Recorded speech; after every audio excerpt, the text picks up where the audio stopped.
a todos e a todas, meu nome é Paulo Diniz, sou professor do Instituto Federal de Pernambuco, campus Olinda. Este é o nosso curso de EAD, Roteirizando as Histórias em Quadrinhos. A aula de hoje, vamos fazer um apanhado do que nós já fizemos em roteiro, nos tipos de roteiro, e vamos ser mais enfáticos na escrita.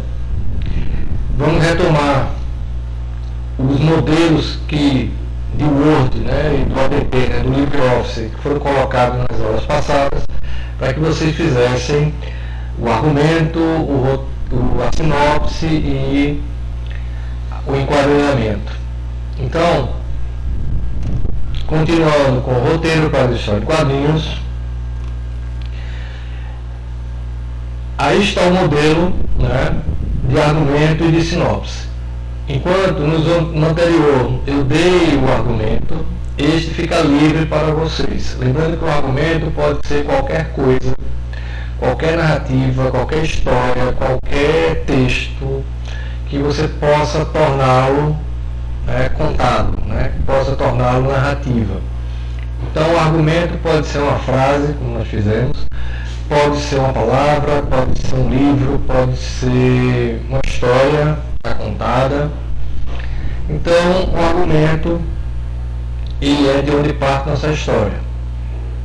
Então tem aí o espaço para o argumento e ele fica livre para vocês criarem o seu próprio argumento. A partir do argumento vamos fazer a sinopse. Lembrando que a sinopse não é o roteiro.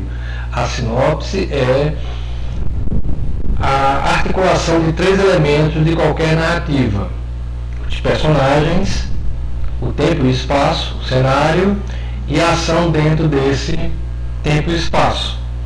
Então, o roteiro, mais do que um resumo, é como as partes se articulam dentro da história, como os personagens dentro do tempo fazem a ação, como os personagens em um determinado espaço agem de certa forma. Então a sinopse, além de ser a articulação desses 3 elementos, a sinopse também serve para termos o ritmo da história.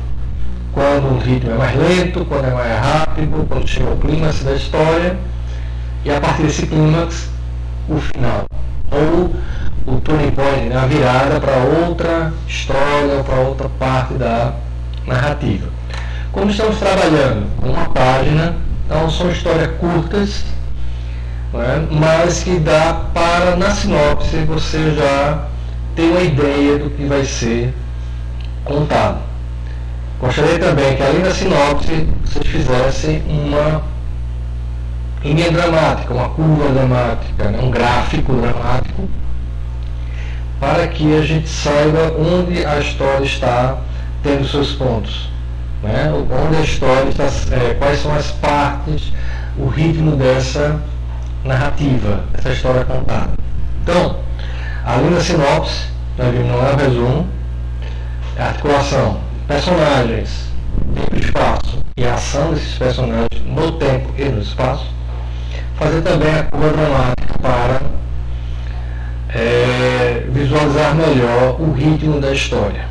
Certo? Como a história, o tempo dela é passado, o tempo dela é corrido. Então, além do argumento da sinopse, neste modelo que está aí, que está lá, vai ser colocado na sala também, na aula, na sessão lá, vamos trabalhar também com outro modelo que já fizemos também, que é de personagem. Então, no personagem a gente tem o personagem, a nominação, é importantíssimo o nome, a nominação dos personagens. Nada é aleatório em uma história. Todos os personagens têm um porquê de ter aquele nome. Certo? Lembrando que o que diferencia uma narrativa de outra forma de contar a história é que nela a mão do roteirista, a mão de quem conta está presente. Certo? Então o nome é importante, o nome não é aleatório. O nome faz parte da própria história ou da característica do personagem. Depois do personagem ou nominação, temos a ação. A ação naquele modelo próprio, como age o personagem. E da forma que ele age, a função dele dentro da história. Enquanto a ação é algo pessoal, ou seja, única do personagem, a sua função está relacionada com o restante dos outros personagens. Então a função, ela é mais do que a participação do personagem, é a relação desse personagem com os outros que estão na história. E aí vem as características físicas e psicológicas. Então, físicas, idade, gênero, fenótipo, né, as características físicas do personagem, a singularidade, ou seja, o que é que se destaca naquele personagem, que ao se destacar se torna uma particularidade. Lembre o seguinte, singularidade ela existe como referência, né? Aquela coisa de um tio, né? Uma pessoa, né?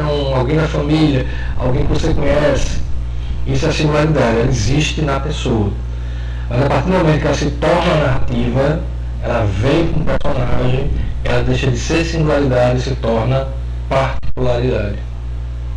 A particularidade é a mão do roteirista, é a mão do escritor. Mesmo na biografia, o personagem biografado, ele se torna um personagem. Porque quem biografa, né, o autor, lá, o escritor, ele vai fazer um recorte da vida daquela pessoa. Então, em alguns casos, ele vai dar uma importância maior a determinado período da vida daquela pessoa, por exemplo, e em outros não. Então, a particularidade é esse recorte que se faz em cima do personagem, baseado em algo que existe realmente, mas que você tornou uma característica de um determinado personagem. Então, a singularidade é como esse personagem se apresenta. E dois elementos que são importantes, especialmente na relação quadrinhos e jogos ou quadrinhos super-herói, né? Que é uma ferramenta e o poder. Qual a diferença? Ferramenta é sempre externo ao corpo humano, é externo ao personagem. Já o poder é algo intrínseco a ele.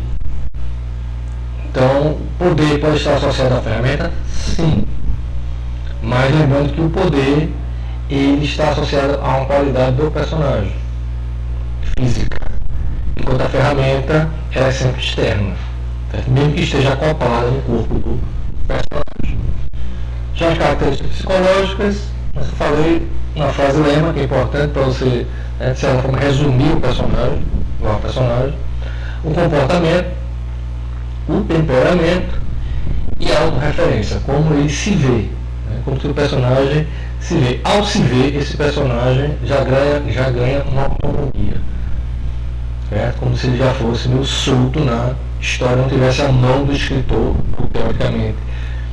Não apresenta a mão do escritor como se fosse aquele que mexe com o personagem. Quanto mais autocentrado, quanto mais se conhecendo o personagem mais a sensação de que não existe ninguém mandando nele ou escrevendo sobre ele aparece. E por fim, a tabela de enquadrinhamento, que nós temos na primeira coluna o quadrinho, que é a numeração, que vai depender da malha gráfica que você faça. O enquadramento, que é a disposição dos elementos dentro do quadrinho.